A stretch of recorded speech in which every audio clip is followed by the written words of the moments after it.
Hi again, this is Bob Pike from the Department of Chemistry at William & Mary. In this video, which is linked to our newsletter, we're going to look at the diffraction patterns that we get when using the X-ray diffractometer. This portion of the work is really the data collection.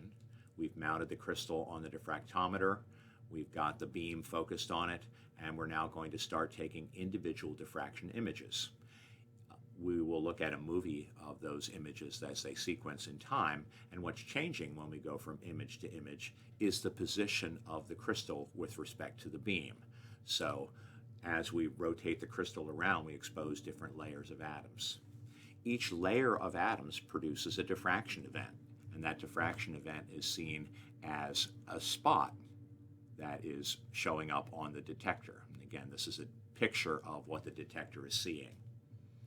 So let's think about a couple more things before we run that movie. We have here a shadow. This shadow is of a part of the apparatus called the beam stop. That beam stop does exactly what the name says. It blocks the crystal, which lies right here, from being seen by the detector. Any beam that passes straight through the crystal would be seen by the detector if it were not for the beam stop. And a lot of the X-ray beam passes through the crystal without diffracting. We don't care about that part of the beam, and it would be harsh on the detector. Instead, we want these diffracted spots that we see in various patterns across the detector image. These, again, each one represents a layer of atoms, and as these layers of atoms are reconstructed during data workup, we actually determine the locations of atoms, but these do not represent atoms themselves.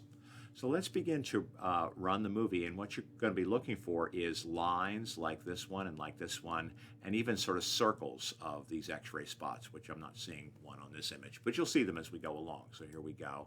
You see some nice circular patterns right there.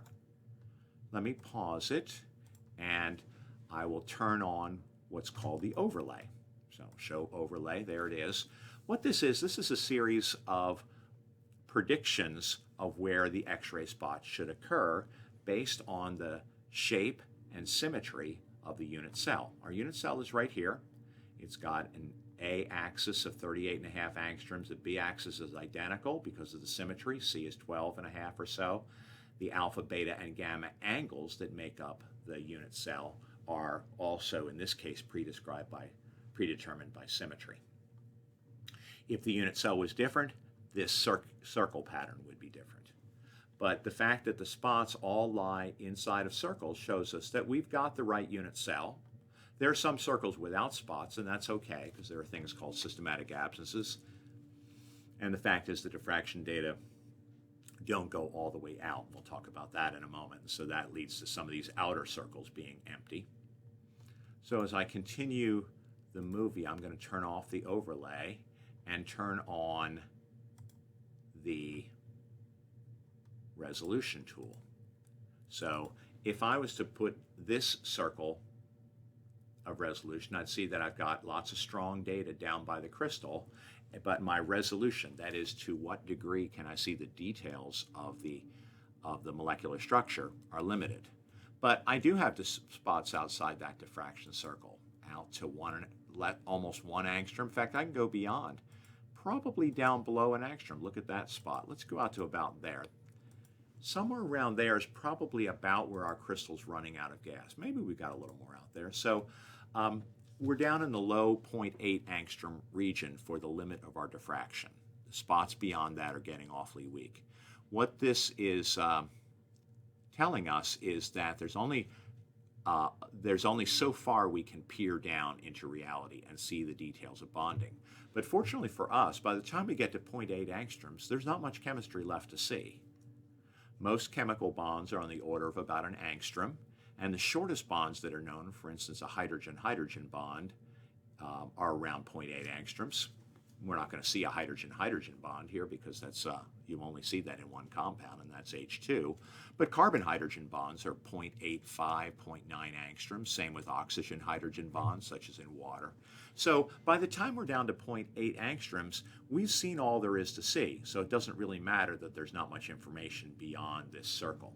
So let me keep running the movie, and you'll see that our data fit rather nicely into this 0.8 or so angstrom resolution circle, which means that these data are strong enough to be able to solve. So I've run the whole movie. I'm going to run it backwards for you once as I sign off, and I hope you found this interesting. These patterns are really quite beautiful, and the symmetry we see in them reflects the underlying molecular symmetry, in this case this rhombohedral symmetry, present in the crystal. And so the beauty we see in symmetrical crystals is reflected in these X-ray patterns and really provides the data that we need to solve them and give us the final structure, which you can see in the other connected video.